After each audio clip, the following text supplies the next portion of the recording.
నమస్కారం. మీరు చూస్తున్నది అనేక వార్తలను మీకు అందిస్తున్న రుద్ర న్యూస్.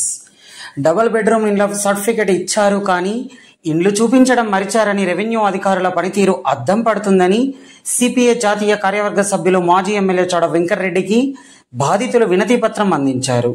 ఉస్నాబాద్ పట్టణంలో గత బీఆర్ఎస్ పాలనలో కొందరు నిరుపేదలకు డబుల్ బెడ్రూమ్ ఇండ్ల సర్టిఫికెట్స్ ఇచ్చినా రెవెన్యూ అధికారులు 3 సంవత్సరాలు గడుస్తున్నా ఇంట్లోకి మాత్రం పంపించడం లేదంటూ శుక్రవారం రోజున సిపిఐ పార్టీ కార్యాలయంలో సిపిఐ జాతీయ కార్యవర్గ సభ్యులు చౌడ వెంకటరెడ్డిని కలిసి వినతి పత్రం సమర్పించి ఆవేదన వ్యక్తం చేశారు.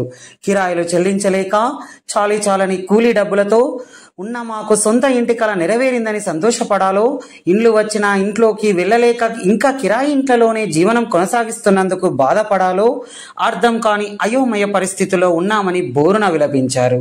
ఈ విషయమై గతంలో పనిచేసిన కలెక్టర్, ఆర్డీఓ, తహసీల్దార్, పోలీసులకు, ఉన్నత అధికారులకు మొరపెట్టుకున్నామని అయినా ఎవరూ న్యాయం చేయడం లేదని డబుల్ బెడ్రూమ్ ఇండ్ల బాధితులు ఆవేదన వ్యక్తం చేశారు.